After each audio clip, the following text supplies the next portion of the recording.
మీరు ఆస్ట్రాలజీ నమ్ముతారా sir? Astrology నమ్ముతాను కానీ చాలా మంది ఆస్ట్రాలజిస్ట్ నమ్మరు. అంటే ఆస్ట్రాలజీ అంటే ఏం లేదు, అది వాస్తు శాస్త్రం. లెక్క ఐడియా ఉంటే నలంద యూనివర్సిటీ 5,000 క్రితం నలంద యూనివర్సిటీ ఉంది కదా, వాస్తు శాస్త్రం అనేది అదొక సబ్జెక్ట్. ఈసీఈ ఎలా చేస్తామో, ఐటీ, కంప్యూటర్ సైన్స్ అనేవి ఎలా కోర్సు, వాస్తు శాస్త్రం అనేది కోర్స్. అది శాస్త్రం. శాస్త్రం అంటే ఏంటంటే వాస్తు ఈజ్ ఆల్సో సైన్స్.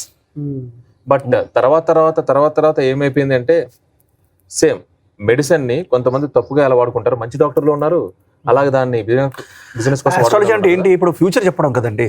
ఇప్పుడు మనం వెదర్ చెప్తాము, వెదర్ గురించి ఎట్లా తెలుసు 3-4 days ముందు నుంచి, అదొక సైన్స్. అది సేమ్ వే. ఇప్పుడు అడిగిన క్వశ్చన్ నేను ఎందుకన్నా అంటే కరెక్ట్, చాలా చక్కటి ప్రశ్న అడిగిన. అంటే అక్కడ అనుపమ్ కేరి, ఇక్కడ అనుపమ్ పరమేశ్వరి, ఇట్లా ఇద్దరిని పెట్టనీకే ఎందుకు కారణం అనుపమ్ అంటాని. సుఖంగా ఉంటది కదా, ఒకే పేరు ఇద్దరిని పలకొచ్చు. ఆయననేమో బంగారం దుక్కున పైన లేక ఆయన ఉన్నాడు మున్నగా. కానీ ఆయనకి ఎంత క్రేజ్ ఇండియా మొత్తం. కానీ కళ్ళు లేకున్నా కూడా లెక్కలు చెప్తున్నాడు అంటే చెప్పంగా నేను. అంటే ఇప్పుడు మనకు చదువు వచ్చిన వాళ్ళకి ఏం తీయమంటే ఆడికి పోయినాక చూసుకుంది, కరెంట్ ఉంటుంది, ఫోన్ ఉంటుంది, గెలుకోవచ్చు అనుకుంటాం.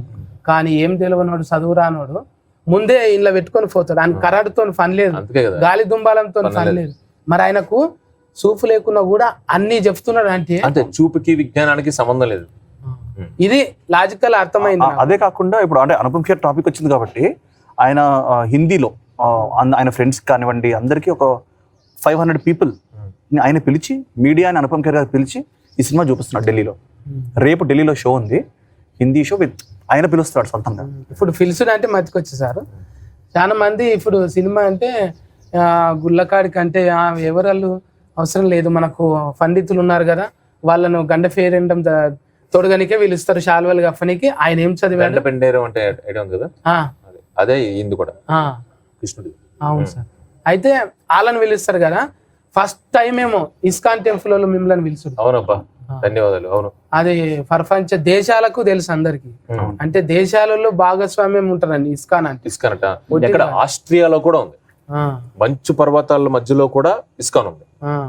అట్లా మిమ్మల్ని పిలిచి ఎట్లయినా లూజ్ బంప్స్, అది కూడా లూజ్ బంప్స్ అట్లా అంటలేనే మన భాషలో గానీ